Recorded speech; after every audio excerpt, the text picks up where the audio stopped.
कर्म छुपे न भभूत लगाए। व्यक्ति की वास्तविकता जो है बनावटीपन से छुप नहीं सकती। इस बात को कहने का अर्थ यह है, बनावटीपन से वास्तविकता नहीं छुप सकती। अब सती जी बनावटी बनकर तो आई, पर उनको बनना नहीं आया। समय लाल जी, सामान्यता विचार किया जाए तो पता चल जाएगा कि ये सीता जी नहीं है। कैसे? असली सीता राम जी के आगे आगे चलती हैं कि पीछे पीछे? पीछे पीछे चलती हैं। और नकली बनकर के आई तो ये कहां चली? आगे होई चली तई जही आवत नर भूप, तो आगे आगे चली। तो इससे ये स्पष्ट हो जाता है कि आगे आगे चल रही है मतलब नकली है, असली होती तो पीछे चलते। स्पष्ट हो गया।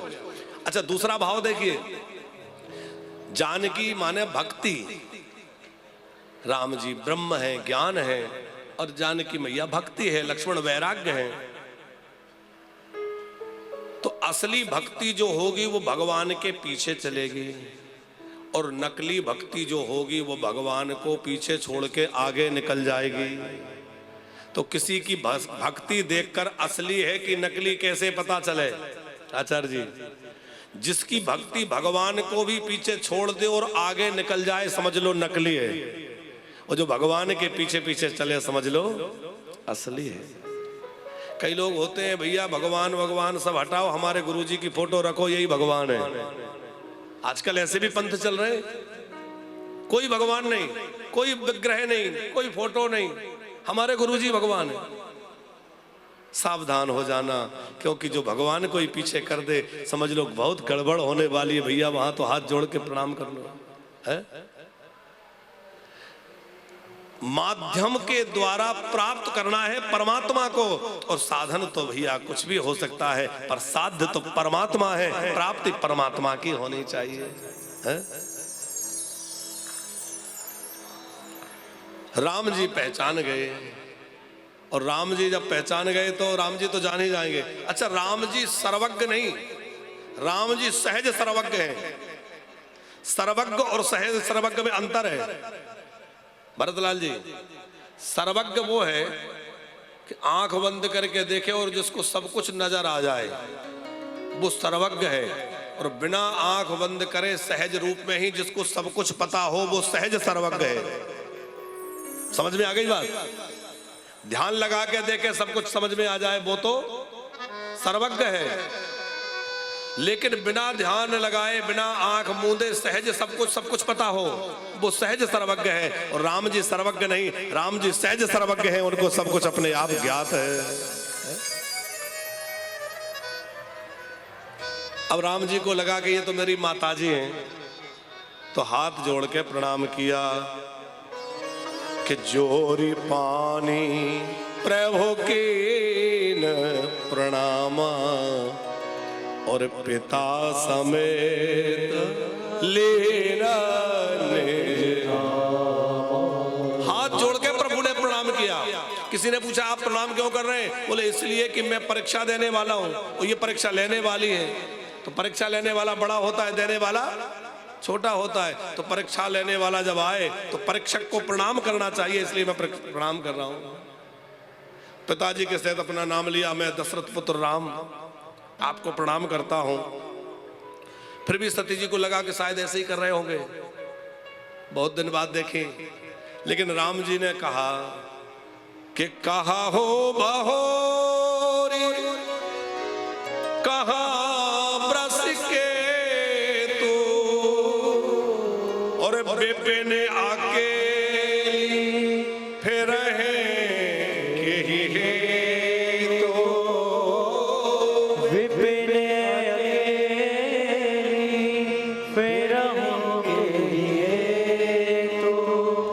अच्छा आचार्य जी, गोस्वामी जी की शब्दावली देखिए। भगवान शंकर का नाम यहाँ क्या लिखा है? वृषकेतु। आप लोग जानते हैं वृषकेतु का अर्थ क्या है? शिव जी को वृषकेतु क्यों कहते हैं?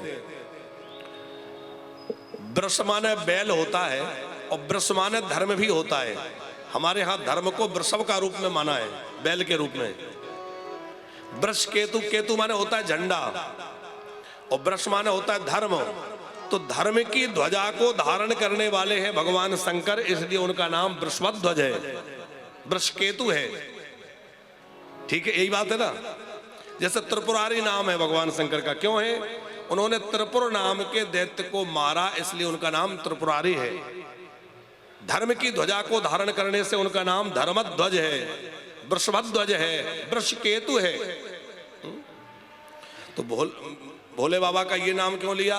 बोले राम जी कहना चाहते हैं कि जो धर्म की ध्वजा को धारण करने वाले हैं, उनकी पत्नी वन में इस तरह भटक रही है, आखिर क्या बात हो गई, ऐसे क्यों भटक रही है? कहाँ है वृषकेतु भगवान शंकर? कहो बहुरी कहाँ वृषकेतु? और विपिन अकेले, विपिन माने संशय, विपिन संशय ही वन है गोस्वामी जी के शब्दों में। तो संशय रूपी वन में आप कहाँ भटक गई? और जैसे ही इतना सुना तो सती जी समझ गई कि अरे इनको तो सब पता है कि मैं कौन हूं और क्या हूं, इनसे तो भाग लेना ही उचित है, ये तो ब्रह्म है। भागी। अब भागी तो राम जी को लगा कि ये मेरा प्रभाव देखने आई थी तो थोड़ा दिखा दूं। तो क्या दिखाया?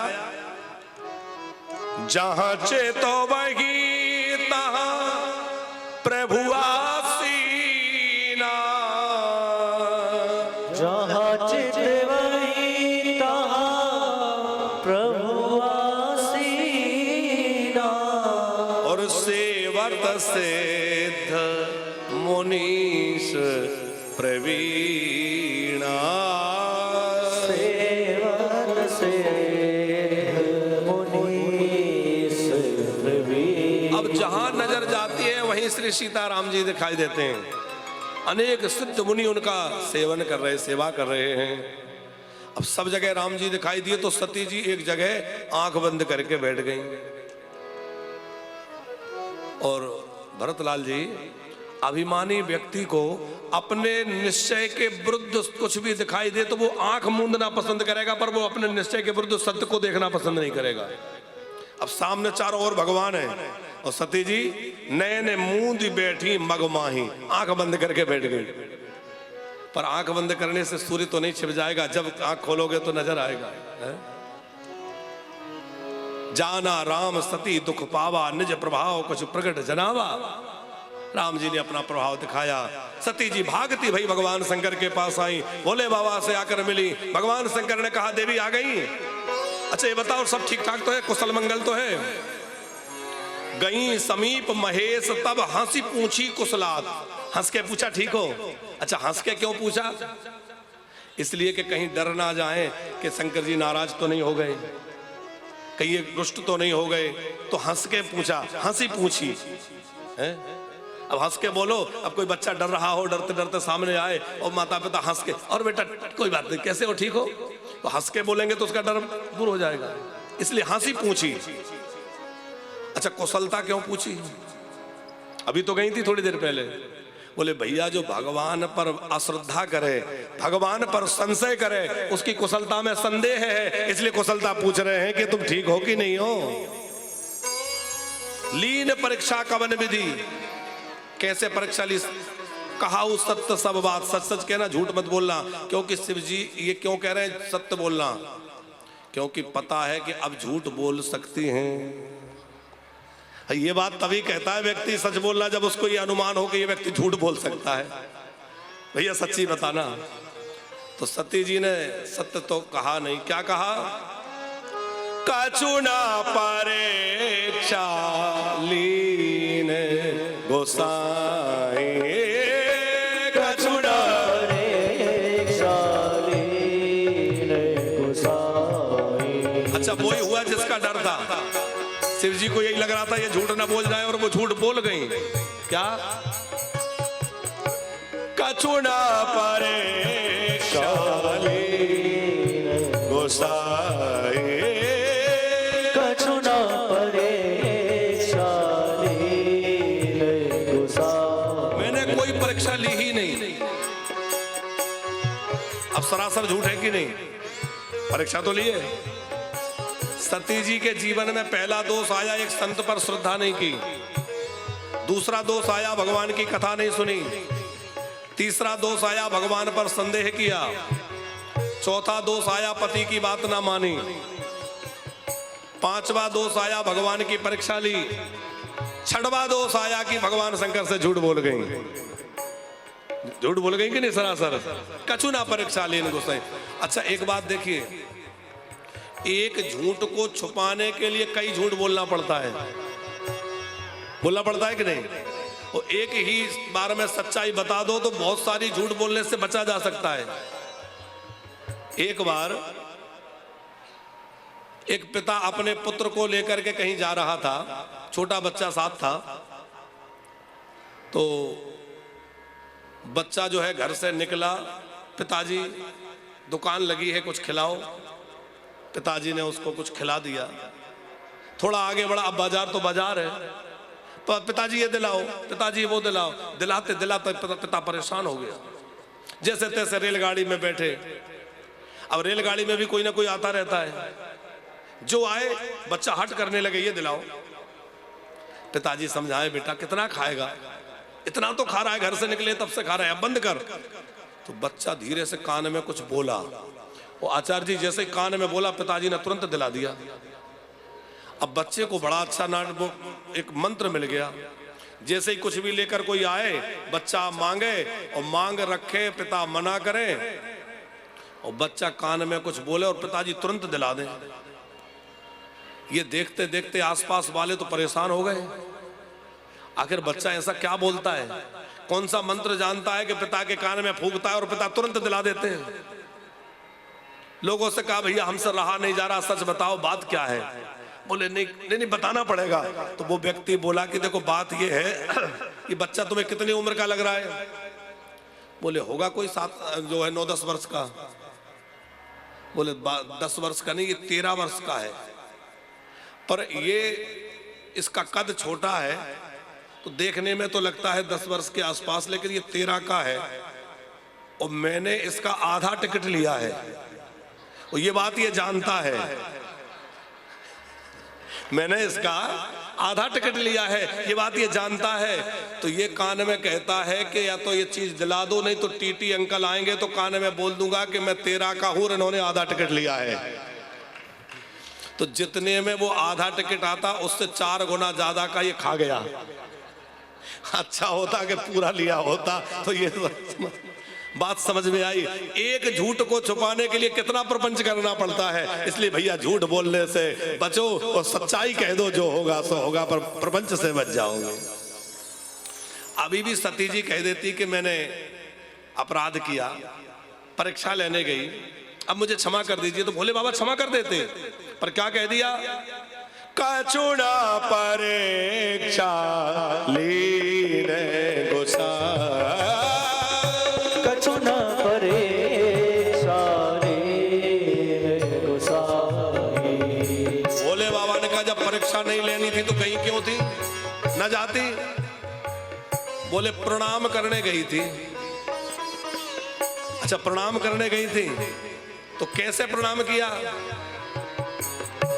कीने प्रणाम तुम्हारे उनाई, कीने प्रणाम तुम्हारे नाई, कछुना परीक्षा ली गोसाई, कछुना परीक्षा लीने गोसाई। कीने प्रणाम तुम्हारे उनाई, जैसे तुमने प्रणाम किया वैसे ही मैंने किया। तो भोले बाबा ने कहा कि ये हमारे तरह का प्रणाम तो नहीं है। अरे जब हमारे जैसे ही प्रणाम करना था तो वहीं से कर लेती जहां से हमने किया था। अब तुमने कुछ अलग ढंग से प्रणाम किया है, कैसे किया है? तो भोले बाबा ने आंख बंद करके देखा, तब देखा हो शंकर धरि ध्याना, तब देखा हो शंकर धरि ध्याना, सती जो कीन चरिता सब जाना, सती कीन चरित सब जाना,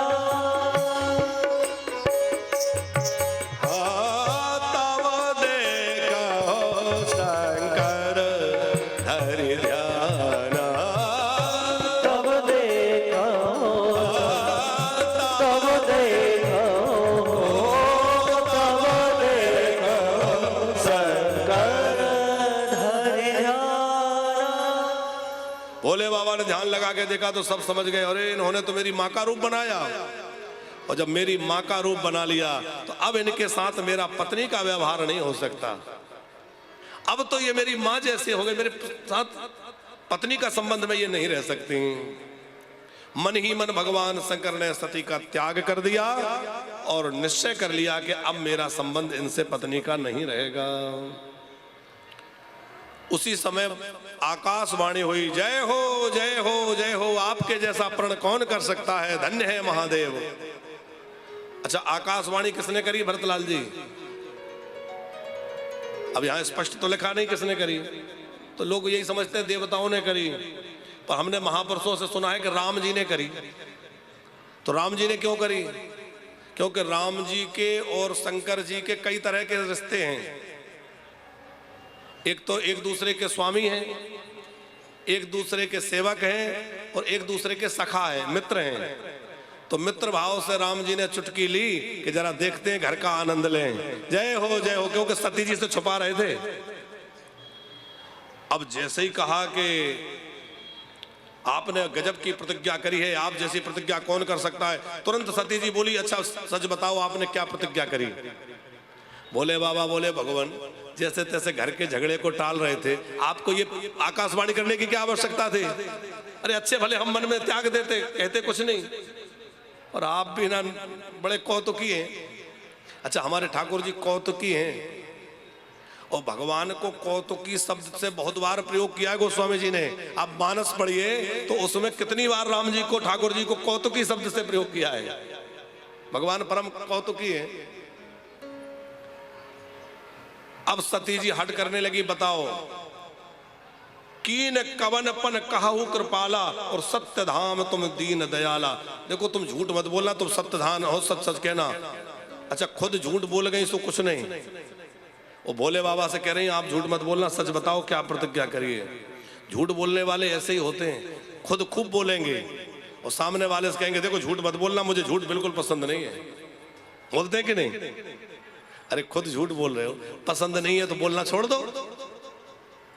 दूसरे से कहोगे झूठ मत बोलना और खुद दिन रात बोल रहे हैं। भैया झूठ पसंद नहीं है तो बोलना छोड़ दो।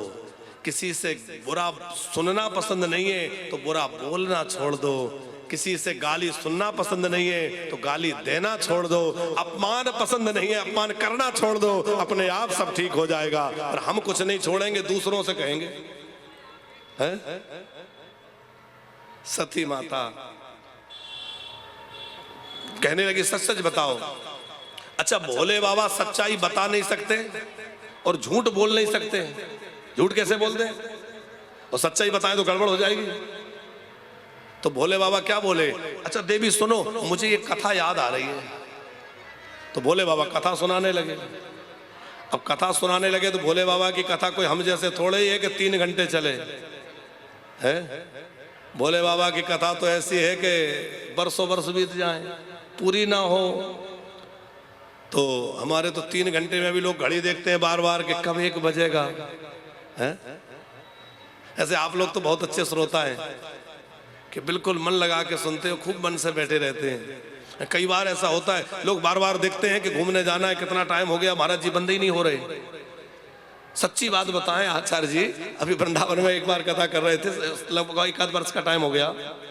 एक छोटी सी बच्ची, बच्चे तो भोले होते हैं, तो वो परिवार के लोग मिलने आए। बिटिया छोटी साथ में थी, कोई 7-8 वर्ष से 10 वर्ष से ऐसी कुछ होगी। तो वो हमसे कह रही आप कितना बोलते हैं, आप थकते नहीं है, इतना क्यों बोलते हैं? क्यों? वो बेचारी परेशान हो गई, उसको लगे कि ये बाबा बोलना बंद करें तो हम लोग घूमने जाएं। है तो वो सच में बोल रही, आप कितना बोलते, बंद ही नहीं होते। हमें हंसी लगी बेचारी बिटिया की भोली बात, क्या कहे। अच्छा, बोलता कौन ज्यादा है? आप चावल की भात से माताएं सिद्ध करते थे, आजकल तो कुकर का जमाना है। तो पहले ऐसे ही पतीले में रख के गरम करके चावल दाल सिद्ध किया जाता था। तो बुड़बुड़ बुड़बुड़ की आवाज आती थी। तो कब तक आती थी? जब तक वो सिद्ध ना हो जाए। और चावल सिद्ध हो गया, दाल सिद्ध हो गई तो बुड़बुड़ की आवाज आना बंद। तो माताएं समझ जाती थी कि बुड़बुड़ बुड़बुड़ होना बंद हो गया, मतलब सिद्ध हो गया, यही है कि नहीं? तो बोले जो ज्यादा बोल रहा है वो अभी सिद्ध नहीं हुआ, और जो शांत हो गया है, मौन हो गया है, समझ लो सिद्ध हो गया। तो ऐसे ही एक व्यास जी कह रहे थे, तो एक सज्जन बाद में बोले, क्यों जी, हमें तो लगता है कि हम सब लोग तो सिद्ध हो गए, लेकिन आप ही कच्चे हैं, आप ही बहुत बोलते हैं। तो व्यास जी भी व्यास जी थे, तो वो क्या बोले, हम तो चूल्हे पे चढ़ गए, हम तो चूल्हे पे चढ़ गए, तो एक ना एक दिन सिद्ध हो ही जाएंगे। तुम तो चूल्हे पर ही नहीं चढ़े, बोले चढ़ जाओ तो तुम भी सिद्ध हो जाओ। और ये तो हंसने की आनंद की चीजें हैं। हमने संत मुरारी बापू से ये बात सुनी थी, तो आप थोड़ा हंसा भी देने, लोग कहेंगे महाराज जी तो बस लगे ही रहते। तो बाकी ये है कि हम तो भैया हम ही कच्चे, आप सब तो सिद्ध ही हैं। आनंद लेते हुए तो भोले बाबा ने जब कथा आरंभ करी, तो उनका उद्देश्य कथा सुनाना ही नहीं, सती के मन को इधर से हटा करके उधर लगाना था। तो इसलिए अनेक कथाएं सुनाई। और गोस्वामी जी कहते हैं, वर्णत वेद पंथ इतिहासा,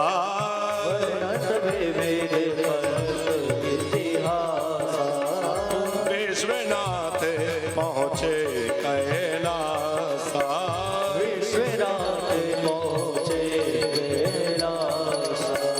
वर्णत वेद पंथ इतिहासा,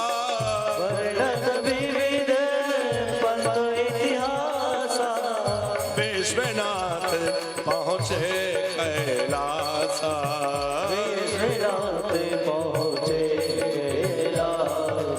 अब भगवान शंकर कैलाश में पहुंच गए, तो सती जी ने सोचा अब तो घर में आ गए, और घर में तो घरवाली की चलेगी, अब तो मानना पड़ेगी इनको। तो वहां भगवान शंकर ने दूसरी युक्ति लगाई। भगवान शंकर ने नेत्र बंद कर लिए, और भगवान शंकर समाधि में चले गए। अब भोले बाबा की समाधि कोई एक दो दिन की नहीं, भगवान शंकर की समाधि लग गई कितने दिनों तक, 87,000 वर्षों तक भगवान शंकर समाधि में बैठे रहे। बीते संबत सहस 87,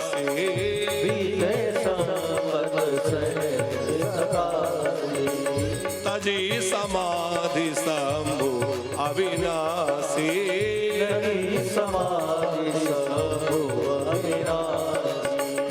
बीते शामत सहस 87,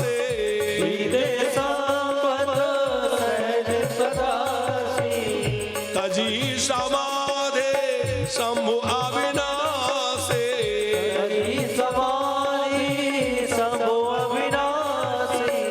तजी समाधि शंभु अविनाशी, शंभु अविनाशी। 87,000 वर्षों तक भगवान महादेव समाधि में बैठे रहे। जब आंख खुली तो सती जी ने जाना, जाना सती जगतपति जागा, जगतपति जागे, जगतपति जाग गए। ये देख करके सती जी दौड़ के आई सेवा में। भोले बाबा ने सामने आसन दे दिया। पहले बगल में बैठती थी, सामने आसन मिल गया तो समझ गई अब मेरा त्याग हो चुका है। फिर सती माता मन ही मन बड़ी दुखी थी। भगवान शंकर के त्याग के कारण उनका हृदय दहक रहा था, जल रहा था। उसी समय एक बात हुई कि भोले बाबा कथा सुना रहे थे, समाधि से जगकर भी कथा सुनाने लगे। सती जी ने देखा कि कुछ विमान निकल रहे हैं। अच्छा देखो आचार्य जी, उस समय भी सती जी का ध्यान कथा में कम और विमानों पे ज्यादा था। कई लोग हमसे पूछते हैं, महाराज जी वो धुंधकारी को लेने विमान आया था तो हमें लेने क्यों नहीं आ रहा? हमने कहा या तो तुम धुंधकारी नहीं हो या हमको कर्ण नहीं है। कहीं ना कहीं कभी हो रही है। अच्छा एक बात बताओ, ये तो प्रयाग की कथा है और आप सब लोग बड़े प्रेम से सुन रहे हैं, और सचमुच कदाचित 31 तारीख को घड़गड़ घड़गड़ विमान आ जाए और बीच में यहां उतर के कहे बैठो, तो ईमानदारी से बताना, नहीं तो फिर सती जैसे झूठ बोल जाओ। कितने लोग बैठने के लिए तैयार हैं? देखो सबसे पहले तो हम मना करेंगे कि 2 तारीख से जाके वानप्रस्थ में कथा करनी है। आगे 6-8 महीने की तारीखें बुक कर रखी हैं। और दूसरी बात यह है कि हमारे सैकड़ों बुजुर्गों ने भरोसा करके वानप्रस्थ में कमरा बुक कर रखे, उनको कमरा बना बना के देना है। विमान में बैठ जाएंगे, उनके कमरे का क्या होगा? है सच्ची बात है कि नहीं? कितने लोग प्रतीक्षा में बैठे हैं। हमारे रामकृष्ण जी चंडीगढ़ वाले, जब हम लोगों ने वानप्रस्थ की नींव रखी थी, संभवतः बनाना शुरू भी नहीं किया था, केवल भूमि खरीद के ये चर्चा हुई थी कि वानप्रस्थ बन रहा है, तब आपने कक्ष बुक किया था और प्रतीक्षा में है कि बन के तैयार। अब तो फेस 1 तो लगभग तैयार हो ही गया है, उसमें बस फिनिशिंग के काम चल रहा है, थोड़ा बहुत जो डेंटिंग पेंटिंग रह गई है वो चल रही है, कुछ कमरों में टाइल्स वाइल्स लगना है, बाथरूम की फिटिंग है वो, तो लगभग 1 आध महीने के अंदर अंदर ही सारा काम हो जाएगा और उन लोगों को कक्ष मिल जाएंगे। हमारी जया रानी जी माता जी बैठी हैं और भी ऐसे तमाम लोग यहाँ हैं जिनके कमरे बुक हैं, बहुत सारे। अच्छा, किस किस के कमरे हैं वानप्रस्थ में? भटनागर जी बैठे हैं, आपका कमरा है। हमारी कुल्लू वाली माता जी बैठी हैं, आपका कमरा है। पीछे 2-3 लोग बैठे हैं, आप बैठे, ये हमारे सब लोगों के कमरे बुक हैं। सब लोग जल्दी से जल्दी वानप्रस्थ में विराजमान हो, वानप्रस्थ पहुँचे, उसके लिए हम लोग दिन रात प्रयत्न में लगे रहते हैं, परिश्रम करते रहते हैं। देखो, कथाएं भी लगातार, कथा के साथ कथा, अभी हम गला बैठा हुआ है फिर भी कथा, और सब कथाएं चैनलों पर। आप जानते हैं कि चैनलों में कथा देने का खर्चा बहुत बड़ा होता है। अभी कथा चल रही है तो 2-2 चैनलों में कथा है, उसके बाद अभी जो वानप्रस्थ से 2 तारीख से कथा होनी है वो भी चैनल पे कथा है। तो प्रायः कथाएं चैनलों में चलती हैं, चैनलों में बड़ा खर्चा करना होता है। पर इस सब का उद्देश्य ये रहता है कि कथा तो ज्यादा से ज्यादा लोगों तक पहुंचे, एक उद्देश्य तो सीधा सा ये है। दूसरा ये है कि भैया जो वानप्रस्थ बन रहा है उसमें ज्यादा से ज्यादा लोगों को लाभ मिले, ज्यादा से ज्यादा लोग वानप्रस्थ में आके निवास कर सकें और हम जल्दी से जल्दी वानप्रस्थ को बना के तैयार कर सकें। अभी फेज 2 में भी निर्माण कार्य चल रहा है, लेकिन अभी तक कुछ धीमी गति थी क्योंकि फेज 1 पर ज्यादा ध्यान था, ये लोग पहले से प्रतीक्षारत है।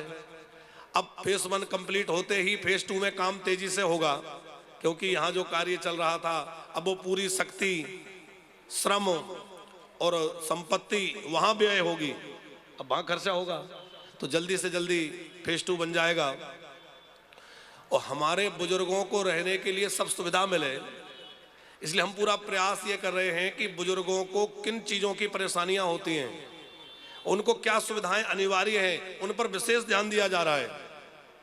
जैसे बुजुर्गों को सबसे बड़ी आवश्यकता एक तो है दवाई की, क्योंकि अवस्था ऐसी होती है कि किसी को कुछ हो गया, किसी को कुछ हो गया, कुछ ना कुछ दुख बीमारी बनी रहती है। तो सबसे बड़ी हमारी जो प्राथमिकता है वो 2 चीजों को लेकर है, एक तो उनके स्वास्थ्य को लेकर और दूसरा उनकी साधना को लेकर।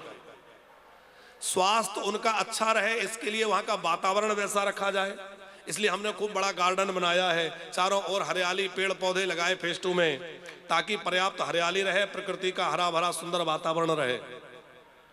दूसरी बात, वहां पर जो है डिस्पेंसरी होगी जिसमें उनके स्वास्थ्य का समय समय पर परीक्षण होता रहे, वहां दवाई की व्यवस्था होगी, मेडिकल स्टोर होंगे, डॉक्टर होंगे, एम्बुलेंस होगी। अब एम्बुलेंस की व्यवस्था भी कर रहे हैं, जैसे छोटी मोटी समस्या है तो वहीं डिस्पेंसरी में उपचार हो जाए, और कोई बड़ी समस्या आ जाए तो तुरंत उनको एम्बुलेंस से किसी नजदीकी बड़े हॉस्पिटल में पहुंचाया जाए। तो ये जिम्मेवारी संस्था की होगी। एक बात हम शुरू से स्पष्ट करते आए हैं कि जो बुजुर्ग वहां रहेंगे उनके इलाज का खर्चा उनका खुद का होगा। संस्था केवल उन बुजुर्गों के खर्चे के लिए उत्तरदायी है जो आर्थिक रूप से पूरी तरह कमजोर हैं। अब भरतलाल जी, एक सज्जन हमसे बोले कि आप कैसे आकलन करोगे कि ये कमजोर है और ये नहीं है, कोई राशन कार्ड थोड़ी लोगे। हमने कहा बात तो ठीक है, पर हमने उसका निर्धारण ऐसे किया है कि जो कॉमन हॉल में रह रहे हैं, कॉमन व्यवस्था में जो सामूहिक डोरमेट्री है, अभी भी माताएं रह रही हैं, हमारे बुजुर्ग रह रहे हैं। एक मैया बहुत बीमार है, उनको हॉस्पिटल में एडमिट करा रखा था, पर अभी घर आ गई हैं, पर अस्वस्थ हैं। तो जो लोग सामूहिक व्यवस्था में रह रहे हैं उनका रहना, खाना, दवाई, इलाज सब निःशुल्क। अब वो कैसा है, समर्थ है कि असमर्थ है वो जाने, पर हम ये मानते हैं कि यदि वो सामूहिक व्यवस्था स्वीकार कर रहा है तो निश्चित ही वो उतना समर्थ नहीं होगा, नहीं तो कमरा लेके रहता, क्यों सबके साथ रहता। ठीक बात है कि नहीं। और जो कमरा लेके रह रहा है, 5-7 लाख रुपए जमा करके अपने लिए कमरा ले रहा है, इसका मतलब है कि व्यवस्था ठीक ठाक है? क्यों समय लाल जी, 5-7 लाख दे करके। हाँ, ऐसे भी कुछ लोग आ रहे हैं, महाराज जी हम तो अपने जीवन की जो जमा पूंजी है ये है वो आपको एक बार जमा करके कमरा तो कर सकते हैं पर बाद में नहीं दे सकते। उनके लिए हम कहते हैं भैया हमसे जो सहयोग बनेगा हम करेंगे, पर हम जिम्मेवारी ये नहीं लेते कि पूरी व्यवस्था करें। हाँ, आपको भोजन, दवाई, इलाज सब मिले, वो हमारी जिम्मेवारी है, पर पूरी तरह से इलाज। मान लो कोई बीमार ज्यादा हो गया, उसके इलाज में ऑपरेशन कराना पड़ा, 20 लाख रुपए खर्च हो गया, तो अब सारे बुजुर्ग कितना कर पाएंगे। और जो कुछ होना है वो जन सहयोग से ही होना है, हम कोई पूंजीपति तो है नहीं। हाँ, इतना है कि आप यहाँ जो 10 रुपए भी चढ़ाते हैं वो भी उठा के सेवा कार्यों में लगा देते हैं, और उसके लिए हम प्रतिबद्ध हैं कि जब तक भगवान स्वस्थ रखे हैं, शरीर चल रहा है, वाणी की सेवा करके और किसी प्रयत्न से जो कुछ भी प्राप्त होता है वो सब हमारे बुजुर्गों की और वानप्रस्थ की सेवा में, गौ माता की सेवा में लगाते रहेंगे। ये हम व्यासपीठ से प्रयाग में बैठ के संकल्पित हैं कि वो सेवा में समर्पित होता रहेगा। हमारी ओर से हम पूरी निष्ठा से लगे हुए हैं और लगे रहेंगे, क्योंकि हमारा उद्देश्य है कि हमारे बुजुर्ग असहाय ना रहें, हमारे बुजुर्गों को ये ना लगे कि अब बुढ़ापे में कहां जाएं। आपको लगता है कि कोई सहारा नहीं है तो आप निश्चित मानिए कि आप बेसहारा नहीं है, वानप्रस्थ आपका सहारा है और वानप्रस्थ आपका अपना घर है। वानप्रस्थ में चले जाइए। सक्षम है तो अपना कमरा की कुछ शुल्क जमा करके कमरे में रहिए, और सक्षम नहीं है तो डोरमेट्री बन रही है, हॉल बन रहे हैं, आराम से रहिए, वहां आपका रहना खाना सब निःशुल्क है। बीमार घायल गौ माता के लिए हॉस्पिटल की तैयारी चल रही है।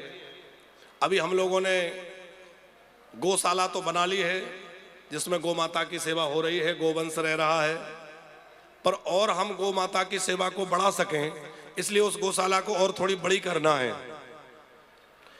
वहां पर एक गो हॉस्पिटल भी बन रहा है जिसकी तैयारी चल रही है कि जो दुर्घटनाग्रस्त हो जाती हैं, घायल होती हैं गाय या बीमार होती हैं, वृद्ध गाय होती हैं, उनकी इलाज की वहां सुविधा रहे, उसके लिए हमारी तैयारी है। साथ में साधु संतों के लिए 108 कुटियाएं वहां बनाई जा रही हैं। हमारे वानप्रस्थ में आप लोग जो भी गए हैं उन्होंने दर्शन किया होगा कि नित्य प्रति संतों का भोजन होता है। सवेरे सवेरे साधु संत आ जाते हैं, करीब 9 बजे, 9:15 बजे। अभी तो थोड़ा कम थे क्योंकि ज्यादा से अधिकांश लोग कुंभ आ गए, पर कुंभ के अलावा आप देखिए तो बड़ी संख्या में साधु संत नित्य प्रति वृंदावन आ जाते हैं। वानप्रस्थ आश्रम सवेरे 9 बजे उनके लिए भोजन वितरण शुरू हो जाता है, और वो खूब भोजन लेकर के जाते हैं ताकि उनके दिन भर की व्यवस्था हो जाए। तो वो अपने कमंडल में सब्जी ले लेंगे, खूब सारी रोटियां, जिसको जितनी इच्छा हो वितरित होता है। हम रहें वहां या ना रहें, हम कहीं रहें, पर वो सेवा भगवत कृपा से जब से आरंभ की है, 3 वर्षों से अधिक हो गए, तब से सेवा लगातार चल रही है। तो अब हमारे मन में एक विचार आया भरतलाल जी कि इन साधुओं के भोजन का प्रबंध तो हो रहा है, और हम लोगों ने तो बुजुर्गों की सेवा की जिम्मेवारी ली है, तो बुजुर्ग जो है गृहस्थ तो हैं, पर ये साधु भी तो बुजुर्ग हो रहे हैं। अभी तो यहाँ आके रोटी ले लेते हैं, अपनी मधुकरी करके प्रसाद कर लेते हैं, पर इनका शरीर वृद्ध हो जाए, रोगी हो जाए, बीमार पड़ जाए तो क्या करें। तो हम लोग इनके लिए भी कुछ व्यवस्था करें। तो 108 कुटियाएं वानप्रस्थ धाम फेज 2 में बनाई जा रही हैं, जिसमें निःशुल्क, पूरी तरह निःशुल्क व्यवस्था सब रहेगी संतों के लिए, और 108 साधुओं को वो प्रदान कर दी जाएंगी। एक माला भक्तों की, जैसे भक्तमाल एक माला है, ऐसे ही वानप्रस्थ में साधुओं की 108 कुटिया बन के एक माला तैयार हो जाए और संत निवास वहां बन जाए, जिसमें 108 संत रहें। उनके भोजन की व्यवस्था, बीमार हो जाए तो इलाज की व्यवस्था, उनके भजन का साधन सब निःशुल्क रूप से उनको वहां प्राप्त हो। तो वहां 108 कुटिया साधु संतों के लिए बनाने का संकल्प हुआ है, निश्चय हुआ है। आप लोग भी इस पावन कार्य में आगे आ सकते हैं। देखो तीर्थराज प्रयाग में हम लोग आए हैं, संतों की सन्निधि में आए, तो आप चाहें कि हमारी ओर से एक कुटिया संतों के लिए बन जाए, अपने लिए कमरा तो लोग ले लेते हैं, लेकिन एक संत के लिए कमरा, उनके लिए एक आश्रय कुटिया बनवा दें। कुटिया मतलब घास फूस की नहीं होगी, पक्की बिल्डिंग होगी जिसमें छोटे छोटे कमरे बना करके और वो संतों को दे दिए जाएंगे। तो वो कमरे की जो व्यवस्था है 2,51,000 रुपए एक संत को एक कुटिया दान करने का राशि जो है तय की गई है। तो आप चाहें तो अपनी ओर से एक कुटिया एक संत को प्रदान कर सकते हैं, ताकि संत वहां रह करके भजन करें। उनका ब्रजवास हो ही रहा है, हम उन संतों की सेवा में भी सहभागी बन सकें। निरंतर अन्न क्षेत्र की सेवा वानप्रस्थ में चलती है।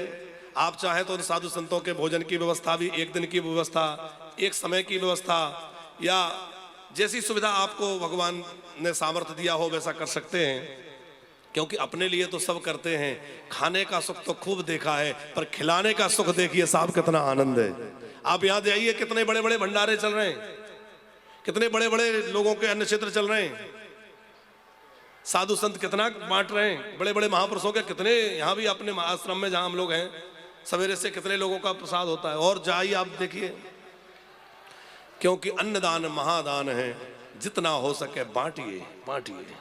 हम कहते हैं आपका जन्मदिन आए, आपके विवाह की वर्षगांठ आए, तो आप होटलों में जाकर के बर्बाद मत करिए। आप बच्चों का जन्मदिन किसी तीर्थ में जाके मनाइए और वहां जाके साधु संतों की सेवा करिए, गौ माता की सेवा करिए, किसी गौशाला में जाके मनाइए। आपका धन सार्थक होगा और बच्चों का जन्मदिन सार्थक सफल हो जाएगा साहब, उनका जीवन सफल हो जाएगा। माता पिता की पुण्यतिथि हो, उस पर आप सेवा करिए। हम लोग 365 ऐसे लोग तैयार कर रहे हैं जो एक एक दिन के भंडारे की सेवा ले लें, तो वो अपने जन्म तारीख ले सकते हैं, जन्म तिथि या विवाह वर्षगांठ या अपने बच्चों की जन्म तारीख, जो भी माता पिता की पुण्यतिथि। तो आप भी एक वर्ष में एक दिन की सेवा ले सकते हैं, मात्र 11,000 की वो सेवा रहती है।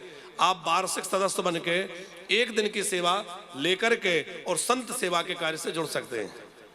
एक दिन का संपूर्ण भंडारा, अन्न क्षेत्र, गौ सेवा, वो सब सेवा आपके नाम से वानप्रस्थ में संपन्न होगी।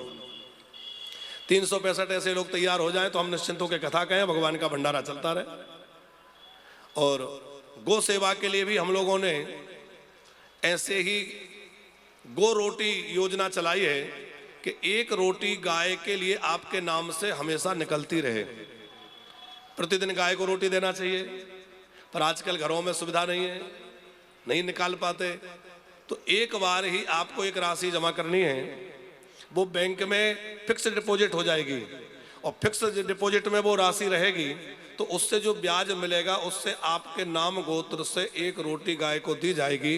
अभी बहुत लोगों ने कर रखा है, आप भी उस योजना से जुड़ सकते हैं। तो वो एक आपको प्रमाण पत्र भी उसका मिलेगा और आपके नाम गोत्र से संकल्प हो जाएगा। आपके जीते जी तो मिलेगा ही, आपके मरने के बाद भी वो रोटी सेवा गाय को मिलती रहेगी, गोग्रास हमेशा निकलता रहेगा, गैया मैया को रोटी मिलती रहेगी।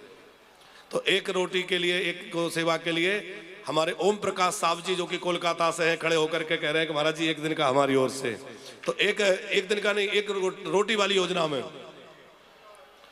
गौ माता के गोग्रास सेवा से जुड़ रहे हैं। एक बार इनके लिए जोरदार तालियां बजाइए। प्रयागराज में आपका पावन संकल्प हो रहा है, तीर्थराज प्रयाग की भूमि से, कि आप नित्य प्रति गाय को एक रोटी आपकी ओर से निकलती रहे। एक संत की कुटिया, एक दिन का संतों का भंडारा जो 365 है, उसमें से एक दिन, चलो आजीवन संत सेवा, चलो जो भी है समझ लेंगे, लिख लेंगे, और आपको जैसे आचार्य जी समझ लेंगे। तो आप जो भी सेवा देना चाहते हैं, आपकी खूब खूब शुभकामनाएं हैं, आशीर्वाद है। इसी तरह आप लोग भी चाहें तो आजीवन संत रोटी जो सेवा हमारे यहाँ चलाई गई है कि एक रोटी संत को हमेशा आजीवन मिलती रहे, आजीवन गौ माता को रोटी मिलती रहे, ऐसी तमाम सेवाएं वहाँ चलाई गई हैं। और इन सब का उद्देश्य यही रहता है कि परमार्थ का कार्य चलता रहे। देखो, हम केवल परमार्थ की चर्चा करें और परमार्थ कुछ ना करें, तो परमार्थ करना भी है। उस परमार्थ के कार्य में गो सेवा, अन्न क्षेत्र की सेवा, साधु सेवा, हम तो ये कर रखे हैं वानप्रस्थ में कि कोई भी आ जाए, अब वो साधु है या असाधु ये भी ध्यान नहीं दिया जाता, क्योंकि देखो भोजन के लिए एक बात कही गई है, और किसी भी दान में पात्र अपात्र का विचार करना चाहिए, लेकिन भोजन कराने में कोई पात्र अपात्र नहीं, कोई हो, धर्म का जानने वाला हो, विधर्मी हो, नास्तिक हो, पापी हो, हीन जाति कोई भी हो, सबके लिए भोजन की व्यवस्था होना चाहिए, क्योंकि जो भूखा है वो भोजन का अधिकारी है। तो वहाँ ऐसी सेवा चलती है, कोई गरीब हो, अमीर हो, तीर्थयात्री हो, परिक्रमावासी हो, कोई भी हो, जो आते हैं सबको भगवत कृपा से प्रसाद भंडारा होता है।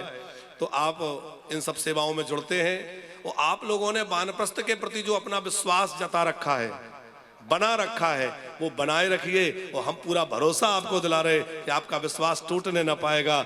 आप लोग जितना सोचे होंगे कि वानप्रस्थ में इतना अच्छा रहेगा, उससे भी अच्छी व्यवस्था आपको वहां प्राप्त होने वाली है। थोड़ा सा विलंब हो रहा है क्योंकि तमाम तरह की चुनौतियां सामने हैं, लेकिन सब चुनौतियों से लड़ते हुए आगे बढ़ रहे हैं, क्योंकि कृपा बिहारी जी की है और हमारे ठाकुर जी कृपा कर रहे हैं, तो हमें किस बात की चिंता। कई लोग कहते हैं महाराज जी इतना बड़ा बीड़ा उठाया है पर आप कभी परेशान नहीं दिखते। हमने कहा हम परेशान तब हो जब हमारी जिम्मेवारी हो। अरे जिम्मेवारी तो हमारी श्री राधा रानी की है, किशोरी जी कृपा करेंगे, हम क्यों परेशान हो। हाँ, हम संकल्पित हैं, प्रतिबद्ध हैं, अपने कर्म में लगे रहें, बाकी पूर्ण करना और उसको सफल बनाना तो हमारी श्री ठाकुराइन राधा रानी के हाथ में है साहब, और वो अवश्य पूरा करेंगी, हमें पूरा भरोसा है। तो जिन लोगों ने अपना दान, अपना सहयोग वानप्रस्थ में दिया है, उन नामों की घोषणा। अब शिव विवाह की कथा होनी तो आज ही थी, पर आज सती जी के चरित्र में खूब मन लगा तो वो कुछ विस्तार से हो गया। और हमारी यही कमजोरी है भरतलाल जी, एक ही जगह अटक जाते तो अटके ही रहते हैं। तो हम भी ये सोचते हैं कौन सा पूरा करके कहीं जाना है, पूरे जीवन यही तो गाना है भाई, सुनते रहो। कोई कोर्स थोड़ा ही है कि पूरा करना है, कि वहां पहुंचना ही है। आराम से आनंद लो, जितना हो तो आनंद लेते चलेंगे।